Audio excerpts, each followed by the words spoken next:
and welcome to another amazing episode of the Governance Discourse Podcast.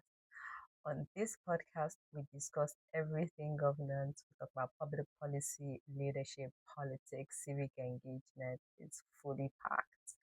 Welcome if you're a returning listener, and if you're new to this podcast, you're welcome as well. Looking forward to your feedback, comments in the comment section. But on today's episode, we're going to be talking about 6 amazing fellowship programs that you can look out for in 2026. As young people, I know that a lot of us are planning for the year. We are setting our goals, we are working on what we want to achieve for the year 2026. Our vision boards are out there, but in doing that, you also have to plan for opportunities that you want to maximize in this year. And that's what I'm going to try and do on this podcast. Give you 6 opportunities, yes, 6 amazing leadership opportunities that will build your skills, strengthen them. You'll be able to get hands-on experience for leadership and politics as well. So it's really, really interesting, and I can't wait to share them with you. The reason why I'm sharing this is so that you can start planning from now, from today, right? Start planning. Look at these fellowships. Go to their website. Try and see what timelines are they giving for the applications. When do they start? Are there certain requirements that you need to, kind of prepare yourselves to apply?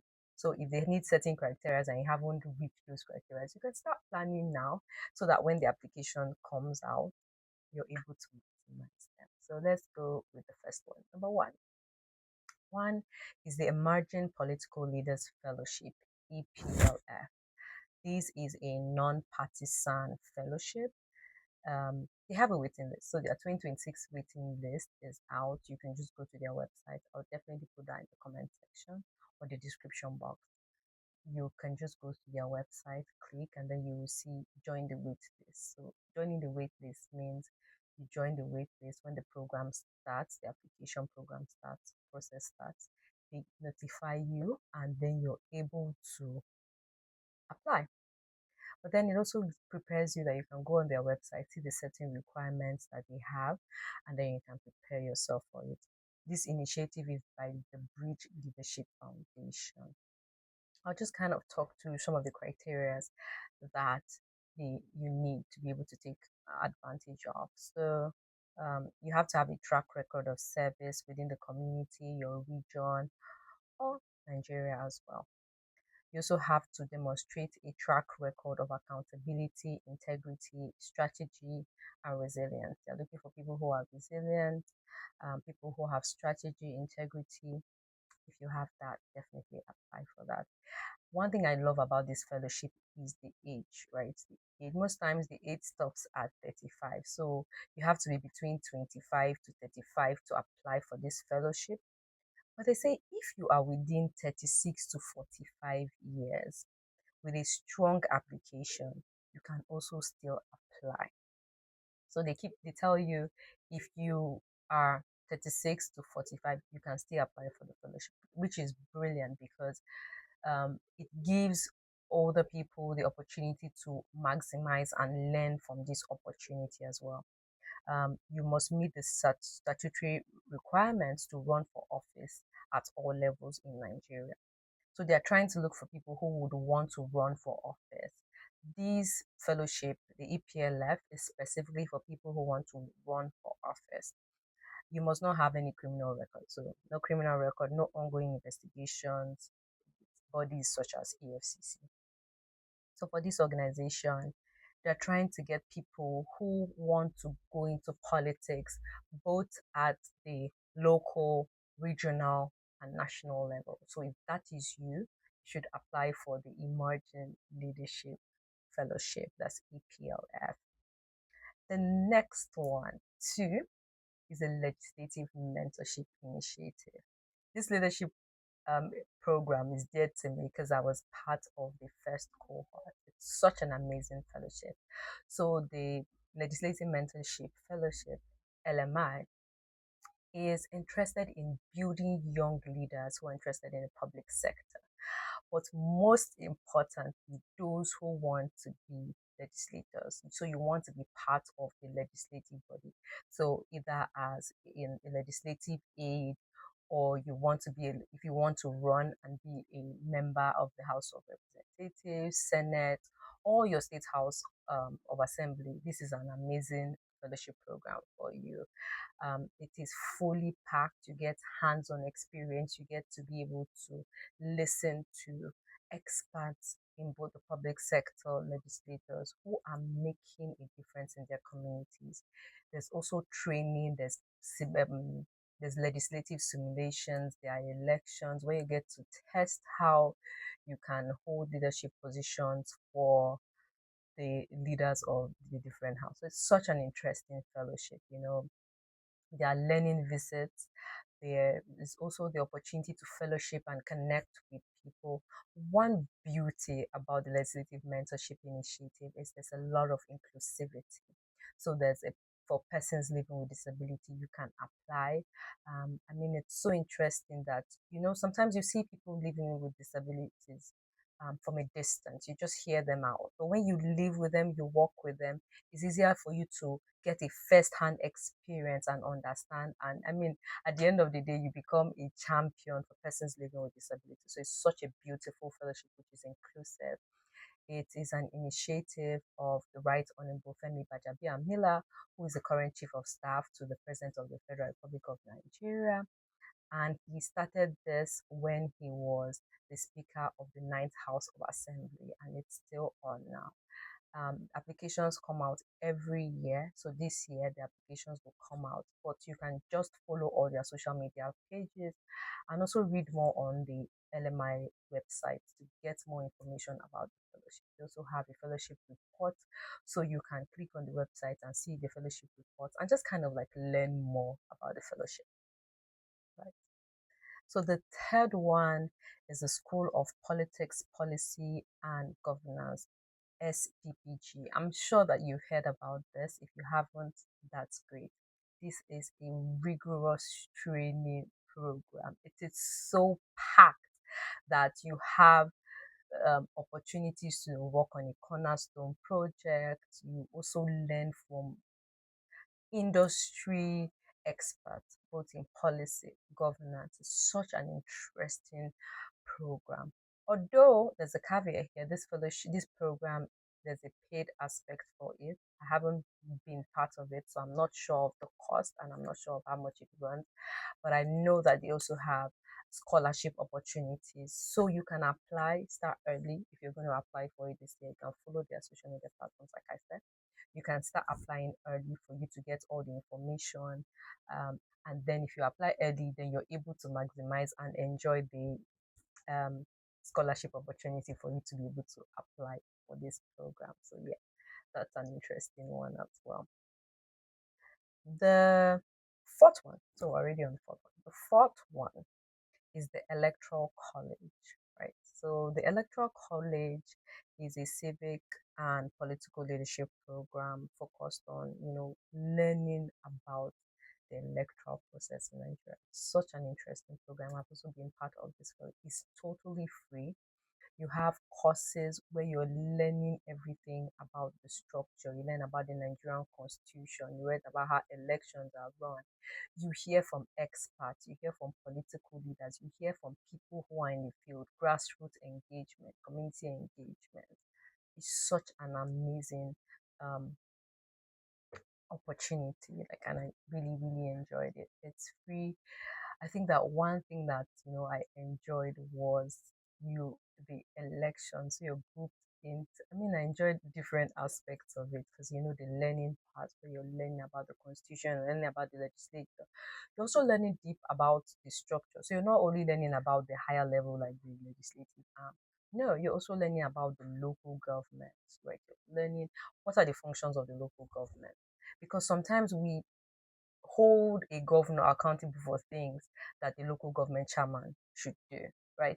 But you will do that if you are not aware of what are the responsibilities and roles of the local government chairman in your local government. what are the roles of a governor? What are the roles and responsibilities of a president or the minister? So kind of like gives you the opportunity to learn governance at the different steps, and then you run for different offices, which is it puts you into political parties. I really enjoy this because then it gave you the opportunity to campaign, to strategize with your team. There's a political debate and you go back and forth and people vote for the elections and the winners emerge. It's such an interesting opportunity and it's totally free. So you can follow the Electoral College page to be able to, maximize that opportunity as well. Follow them, see when um, the next application is coming up. But definitely, if you follow the governance discourse on our social media platform, we always post opportunities when they do come up so that you can maximize that opportunity and apply. Because on here, we're trying to bring a lot of awareness on governance policy and everything governance, right? The fifth one is the Rising Progressive Leadership Fellowship. Our first podcast for the year was on this fellowship. So if you missed it, you can go back and watch the first episode of the year. So what I did was kind of like break down what the fellowship is, its requirements, step by step essays, just so that you can get a sense of what you're going to face if you're going to apply. And it was really, really interesting. So one thing I love about this fellowship is it's by the APC Youth Wing. So the APC Youth Wing is the one champion this fellowship. It's the first cohort, inaugural cohort.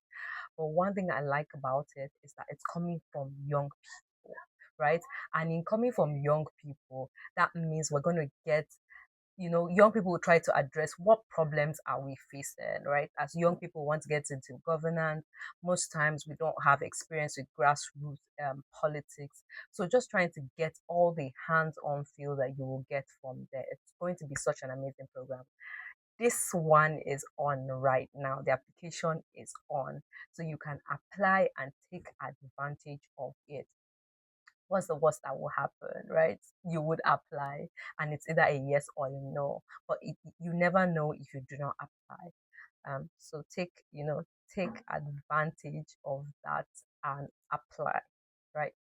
And the sixth one is the Lateef Jakande Academy. It's kind of the Lateef Jakande Fellowship as well. This is an amazing program by the Lagos State government, right? It is packed. So you get hands-on experience with public sector. So it builds your leadership in the public sector. As young leaders, it's great that we have young people in our public sector because basically the public sector is the backbone of every government. And for a government to succeed or fail, the public sector has to work. So we need young people there bringing the perspectives of young people. So that's what the Lateef Jakonde program tries to do. It brings in young leaders and gives them the opportunity to work in the public sector. So you're getting hands-on experience working in different ministries, agencies, and departments in Lagos State, right?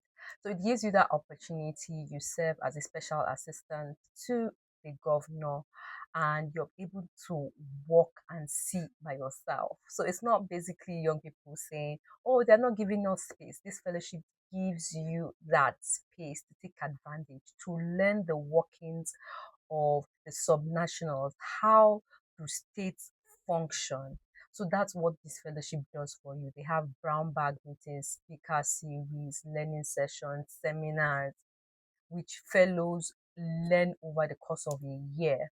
So they are learning about leadership, they are learning experience. There's also learning trips as well as part of this fellowship. It's fully packed to give young people the experience that they need, to give us a seat at the table. So all this fellowship gives you the opportunity to have a seat at the table as young people, right? It makes us get our hands in the game and lets us, take opportunities to learn, to grow. So that room to make mistakes, that room to learn, that room to learn the successes of government, how government works, these fellowships give you the opportunities that young people can take advantage of. And as you're planning for your 2026, it'll be really great if you put in, I mean, a space in your planning to say opportunities I want to take advantage of in 2026. You can create a tracker that helps you do that. And you can just track when these applications are likely to come out. I'll give a bonus tip. Yes, I'll give a bonus tip. You can start tracking these fellowships, because once you do, how can you track these fellowships? Is to follow the organizations, right?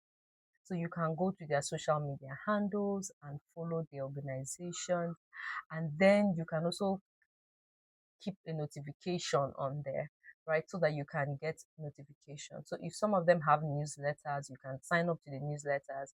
So you get a notification straight to your email, right? Straight to your email. And that gives you the opportunity to join their mailing list. You can also search for fellows who have been part of the program and kind of like see what they are doing. You can also connect with them on their social media platforms and just kind of like get a sense of what they are doing.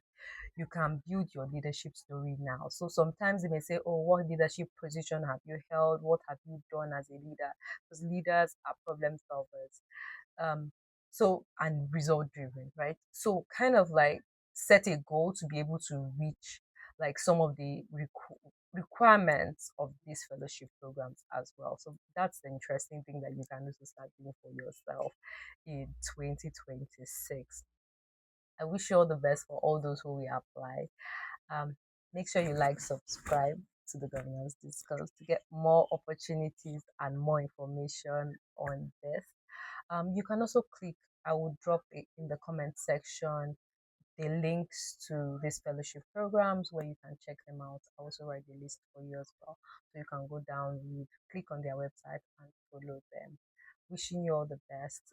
If you want more of this content, please drop a comment in the comment section so that I would. To come to an end of this episode of the podcast, I just want to remind you all to take advantage of the opportunities.